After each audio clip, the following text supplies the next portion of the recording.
Well, it's Tuesday Wrestling, and you know what that means. It means I get to review for you guys AEW Dark and Impact Wrestling, but also I'm going to share with you guys something that Impact does after the show. It's called Impact in 60 Minutes, which is revealing some old footage or compilations of wrestlers or events or any of that. So all of that will be discussed and reviewed on this episode of Deleted Wrestle Zone.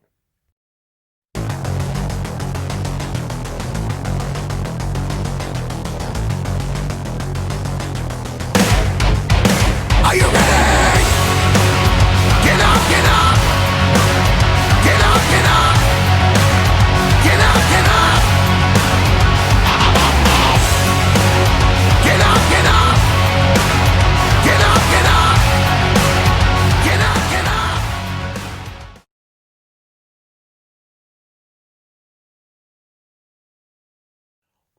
Welcome everybody to Deleted Wrestle Zone, all things that is pro wrestling from AEW, NXT, New Japan Pro Wrestling, Impact Wrestling, the National Wrestling Alliance, various promotions, wrestlers, matches, and championships. I am your host, J Rod here. Now, you guys know I talk about this all the time with AEW Dark, so they had some interesting matches that I've been aware of, certain things that I was surprised to see, and let's start from start to finish on this one. First match, we have Mike Verna versus Ricky Starks. Now, Mike Verna has been making appearances recently on Dark. Maybe this is his third or fourth appearance. I'm not sure. I lost count. But it was an okay match. I'm not going to lie. But I'll tell you anyway who won. It's Ricky Starks who won the match. Next match is a tag team match. We got Fuego del Sol teaming with Ryzen, taking on Jurassic Express's Jungle Boy, Luchasaurus, and Marco Stunt. And no, they didn't play Tarzan Boy. That's only for Jungle Boy when he goes out and does his singles matches. Keep that in mind. It was a really a good match. Now, to be fair, it was. I mean, we know they can do good things on Dynamite, but we've been mostly seeing these type of matches on Dark. But you can guess, yes, they won the match. Next match, we have a women's match. We have Marty Daniels versus Tay Conti. As you know, this is more of a warm up for her before her match against Serena Deeb, who she's going to face at New Year's Smash Night 2 for the NWA Women's World Championship. I'll tell you anyway, I don't know who this Marty Daniels is. I'm not familiarized with her, but I can tell you, Tay Conti won this match as well for this one. Next match is an amazing 10-man tag team match. On one corner, we have the captain, Sean Dean, Very Morales, Clayton, Adam Priest, and Danny Limelight, taking on Dark Order members Stu Grayson, Evil Uno, 510, and Colt Cabana. Now, this was, I have to say, was a good match for me because, as you know, there's been talk about, okay, now that Brody Lee is gone, he's no longer here on this earth. How is Dark Order going to succeed? Is there going to be like another leader like the Exalted One? Well, I don't know. We just got to wait and see what they decide. I know some of you guys who are fans of the Dark Order, you're probably saying Eric Rowan should be the leader since he was close enough. I'm like I said, I don't know. That's up to AEW, Tony Khan, and whoever's coming up with these stories. But it was a really good match. I love this one. This is one of my favorite ones of the night. And of course, Dark Order won this one with the combination of Fatality by Evil Uno and Stu Grayson on Clayton. The next match, I like to call this a squash match because this is Louis Valley versus Powerhouse Hobbs being accompanied by Taz's son, Hook. Basically, you saw Hook getting involved with the referee, not seeing, and then, of course, you saw that Louis Valley was bleeding from the eye, like right here, and didn't get Powerhouse didn't Hobbs didn't give him the time to breathe a little bit to set up his knee pads, so he just crushed him. So he won the match. Next match is Casey Navarro. Now, I'm going to reiterate this for all of you guys, if you guys been aware. I did state it on the On the Super X Cup. I said I never knew who Casey Navarro. Turns out this is his first time being in. This is not the first time being in AEW Dark. He has been on a previous, but I completely may have forgotten or didn't notice whatever the scenario is. And for that, I give myself a Gibbs slap. Yeah, I watch NCS, so don't question me about that. So there, he teams up with a guy. I don't know who he is. His name is El Straliano. I'm assuming he's Australian, taking on the other members of Dark Order, the recruiters, John Silver and Alex Reynolds, 3 and 4. This was also another good match. But if you notice, I have noticed these guys are very good tag team. But in for me, if they do have that partnership with New Japan Pro Wrestling, I do see Silver and Reynolds making a play for the IWGP Junior Heavyweight Tag Team titles. These guys are in that category for me. I don't know if you guys can see that. I feel that's what it feels like. So yeah.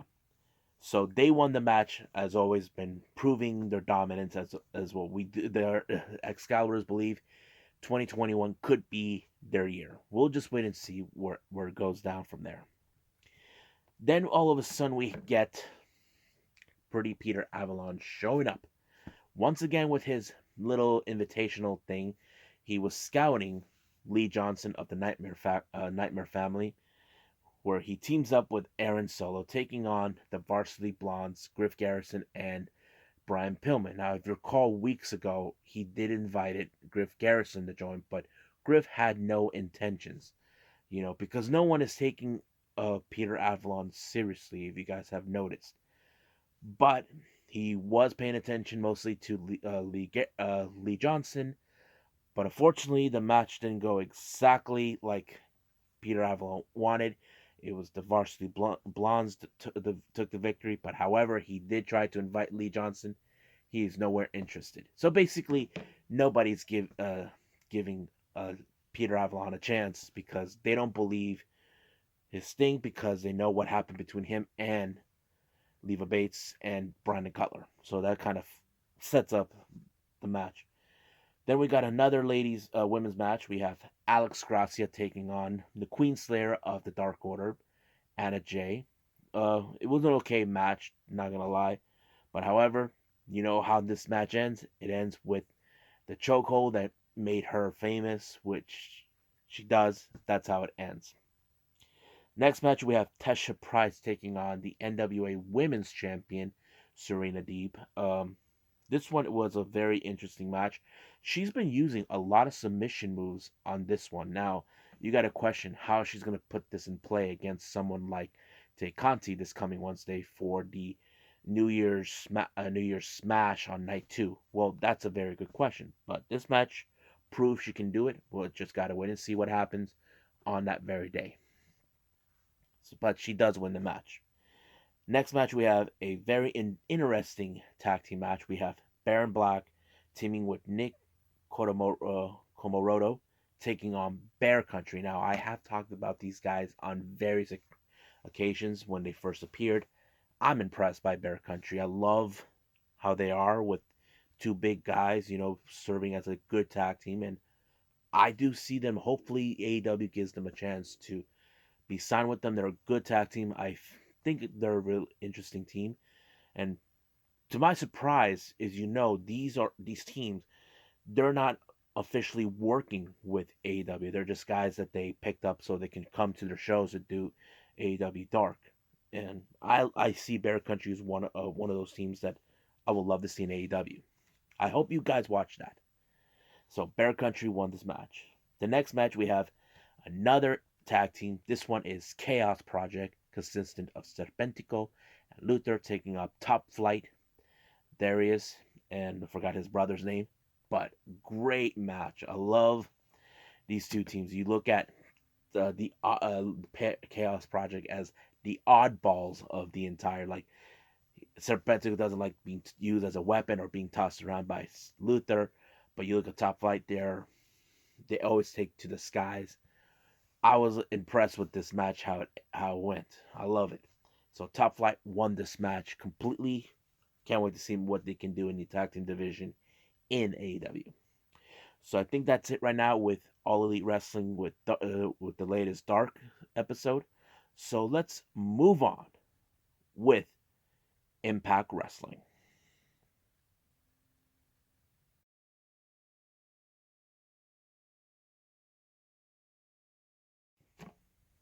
Okay, so we got Impact Wrestling. So this is the first Impact Wrestling of 2021.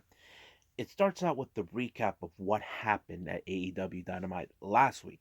If you guys recall, it was in fact Doc, the Big LG, Doc Gallows, and the Machine Gun Carl Anderson made their AEW appearance by helping Kenny Omega to take on John Moxley, and then all of a sudden all hell broke loose when the Bucks showed up. It appears that we're getting a somewhat version of the Bullet Club, and of course they did the Too Sweet sign. Now we don't know what to make of it. If we're expecting that, then we are, and I'm kind of curious to see where they're gonna go with this one. Now let's jump in with the first match of the night. As you know, Tel Valkyrie is set to face against Deonna Purrazzo this coming Sunday for the Knockouts Championship. But however, she has to get through Kimberly. Rosemary's by her corner. But however, the more Deonna Purrazzo's trying to get in the way, Rosemary was always by her side. But all of a sudden, we see a very strange person. I'm talking about Susan. Now, I don't know what Susan's role. She even helped Deonna Purrazzo to ensure that Tail Valkyrie sees that they got the numbers and all that, and Kimberly picked up the victory. So it sends a direct message to Deonna Purrazzo saying she is the best wrestler, and this is going to be the era of the Virtuosa. So the next thing we see is back on the bus, Kenny Omega and the Good Brothers, along with the Invisible Hand, Don Callis. Now, they tried to rile up Carl Anderson to bring out the machine gun that everybody knows. You guys know what that means. So he's like saying he's going to take your business and all that. So he's not afraid of that. So he made that perfectly clear. So he will be the machine gun that people know. Then we get another advertisement by AEW talking about saying what's going to happen this coming Wednesday on New Year's Smash Night 2. And of course, Tony Khan ask any Impact wrestlers if they want to make an appearance. They're welcome to. So I'm kind of curious to see if that happens. We already seen the Good Brothers. So who's next? Then we see a little video package that it's already been told. As you know, the rivalry between both Sami Callihan and Eddie Edwards is escalating further and further. After what happened last week, it appears that Sami Callihan wants to do another match with Eddie, but this time it's going to take place in Hard to Kill with a match that he calls Barbed Wire Massacre. So basically, everything's going to be barbed wire. So that's going to take place this Saturday at Hard to Kill. Next thing we have, now Tail Valkyrie feels disappointed how she lost, that she didn't see that coming, but however, she was very willing to be at Rosemary's corner when she faces Tennille Dashwood. Last week, she tried to get in things into her head. But however, Rosemary told her, you need to focus on winning the Impact Knockouts Championship. She needs to prepare. She said, we got it covered. Now, we always known Rosemary was talking about people in her head. Well, I'll get to that in a bit. Next thing we have is a match between Diener being accompanied with Eric Young and Joe Dorian, taking on Tommy Dreamer, being accompanied by Rhino and Cousin Jake. Now, as you know, Cody Diener now goes by Diener since he was reborn as part of this group that Eric Young's forming, where they're believing that the world doesn't belong to them, that the world is a cancer and they are the cure, that they lied to everybody, all that stuff. But as you can tell, there has been very tensions in this particular match. While Diener's facing Tommy Dreamer, there's a part of Cousin Jake who wants to deal with him. Like, basically, you've been seeing that he feels betrayed by his own cousin, that he will do everything to get his hands on him. And that's what he was trying to do. But however, it didn't go, it kind of went out of hand when Cousin Jake caused a disqualification on Tommy Dreamer, allowing Diener to win. It became a total melee with everybody beating the crap out of each other. Here comes Rhino, then here comes Dorian. So we don't know how this is going to play out. There are those that believe that maybe Eric Young would win this match with his team this coming Saturday at Hard to Kill. Then we get into the back with Scott D'Amore agreeing with the terms about what's going to happen. As we know, for the Knockouts tag team titles, we got on one corner Kiera Hogan and Tasha Steelz, who are one of the two favorites to win these titles. In the other corner, we got Havoc and Navia. As you know, Hogan and Steelz like to talk trash, like saying they're going to win it. But of course, Havoc and Navia had enough of their crap and they choked them out, saying that once they beat them, they want them to say what they want. As soon as that was taken care of, D'Amore was still dealing with the fact with Brian Myers once again asking for opportunities. So, Josh Alexander wanted to face him. Now, Brian Myers said he beat him, but there's a problem to that. He didn't beat him. He disqualified. He was disqualified, all thanks to the appearance of the Karate Man. So basically, D'Amore thought, why not have a no disqualification match? It's simple. It doesn't matter. Resolve. You say you want to be a professional? Be a professional. So basically, this is the last thing Brian Myers need is a no disqualification match. Josh Alexander, well, he doesn't mind. You know? He doesn't care. Once he gets his mitts on Brian Myers. That's all that matters to him. Now, the next thing we have is Tenille Dashwood facing off against Rosemary. Now, last week, she was getting into Rosemary's head, tried to stir things up, but basically, she poked a bear on this one.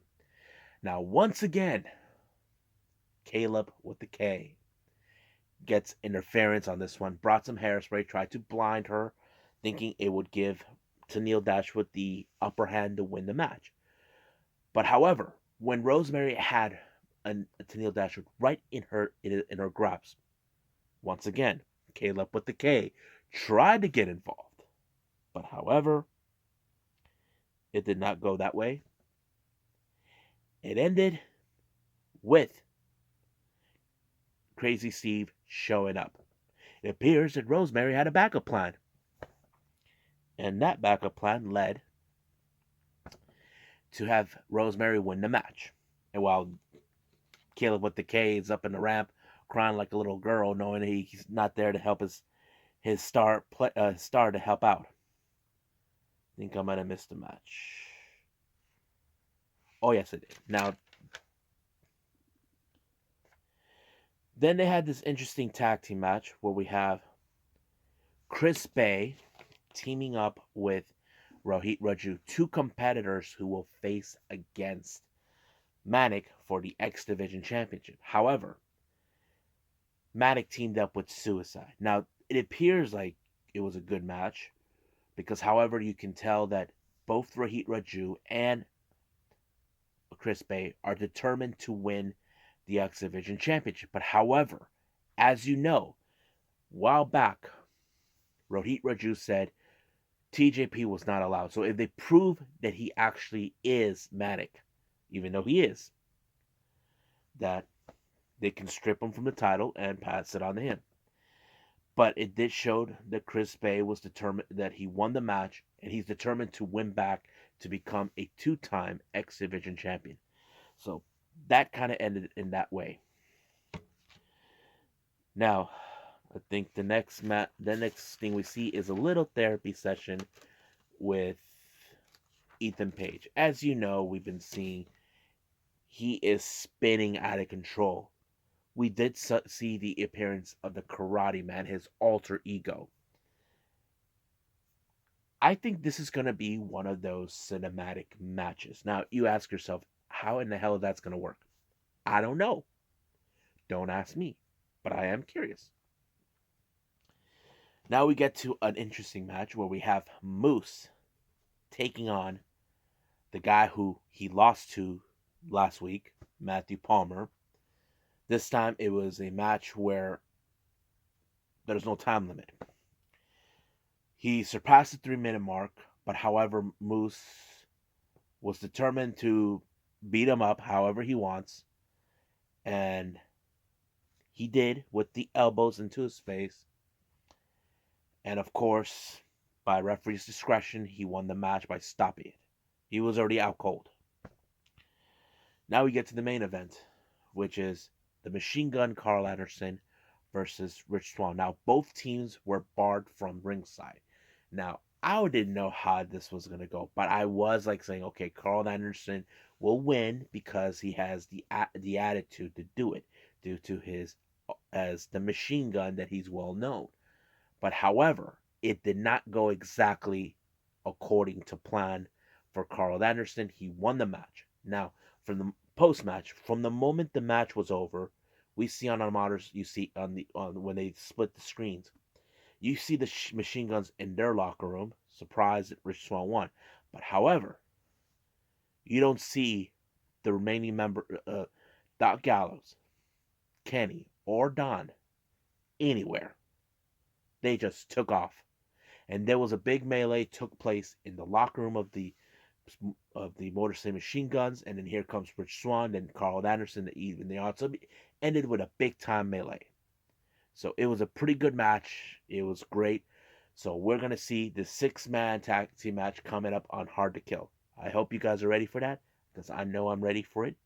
So I think that's it right now with Impact. So I'm gonna talk to you guys about this interesting segment by Impact in 60 minutes, Hidden Gem.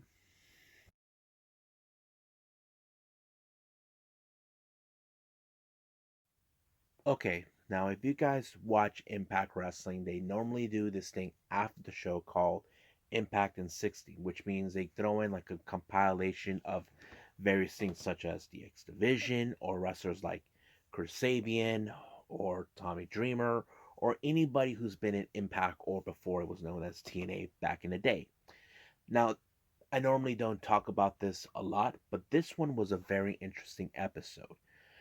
As you know, we have the so-called 6 man tag team match where we have the Kenny Omega and the Good Brothers facing off against Rich Swann, teaming with the Motor City Machine Guns. Now, each of these members of these teams, they explain their hidden gems, like basically what matches that they consider treasures to them. So I'm gonna go one by one, which one they talk about. For the Motor City Machine Guns, they remembered at the Tokyo Dome in 2009, facing No Limit with consistent of Yujiro Takahashi and Tetsuya Naito prior before Yujiro became a member of Bullet Club and Naito forming the Los Ingobernables de Japón. This was during the time when Impact was known as TNA at the time, but this one was in for the IWGP Junior Heavyweight Championship. Now, this match was very good. I never seen it. Uh, I didn't see the whole thing because they cut it in pieces so they can fast forward.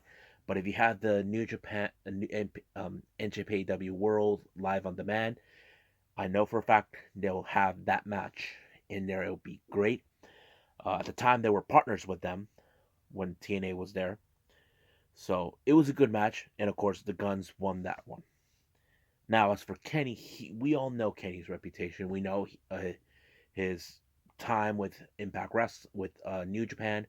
But if you guys know this or not, prior before going to New Japan, he was with DDT Pro Wrestling at the time. One of his favorite memories was, in fact, with DDT for the event called DDT Nevermind in December 23rd of 2012.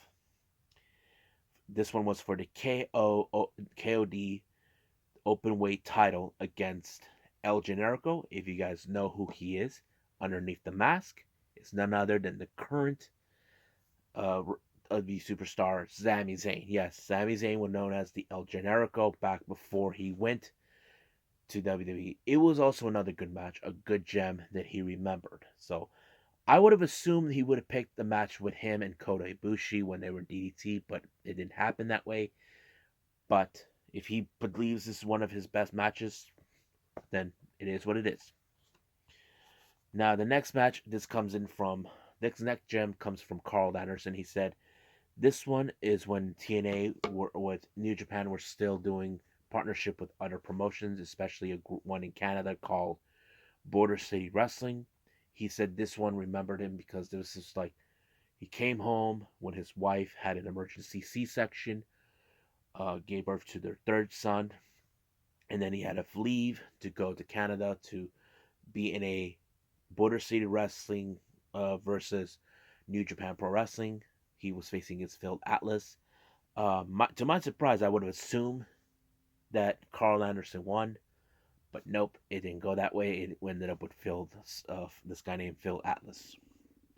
As for Carl Anderson, his gem was during Impact Wrestling when he was a member of the so-called villainous faction Aces and Eight. He teamed up with Devon Dudley to take on Sting and Kurt Angle. This is a time when the Aces and Eight still had their mask on. Everything seems was going great until Bully Ray shows up. This is prior before Bully Ray revealed he was the true leader of Aces and Eight. And of course, Doc Gallows attacked Sting with the hammer, and that's one of his favorite gems that he had that he loved. Now we get to Rich Swann. Now we all know who he is. If you guys aren't familiarized with Rich Swann, he used to be with WWE. He was dismissed with WWE due to personal problems that was going on. He was all this and that, but he was about to give up wrestling. But he was invited to go to an uh, open scramble championship match where he was facing off against various wrestlers such as Gringo Loco, Matthew Palmer, Larry D, Sugar Duncanston, you may know him as Shug D or Pineapple Pete, Airwolf, Ace Austin, Chip Day, and Andy Dalton. This is one of those matches that he recalls saying that this is that brought him back into wrestling, that he went back to the independents before going to Impact Wrestling. As you know, many people would say WWE is the promotion, the diehard promotion you want to go, but not a lot of people make it. Some people were dismissed because maybe they didn't show that kind of thing. But I think him going back to independence brought back to where he loved so much. But he ended up becoming the champion for this particular match. And I think it's good that we know certain things like this coming from wrestlers because you don't know what's their matches that they like, that treasure them as a gem. But I I like what they were throwing. I don't know how they were able to get the footage to allow them to play that, but it did. So I hope you guys enjoy this episode. Doing Tuesday Wrestling, and of course, um, doing this one with I revealed the hidden gems for Impact in 60 with these wrestlers. It's great to see this footage, but it is what it is. I like it. Hope you guys get to see it one day, or find these footage somewhere on YouTube or somewhere in streaming, whatever. So I must bid all of you guys adieu. So goodbye, mwah, and have a nice day. Bang.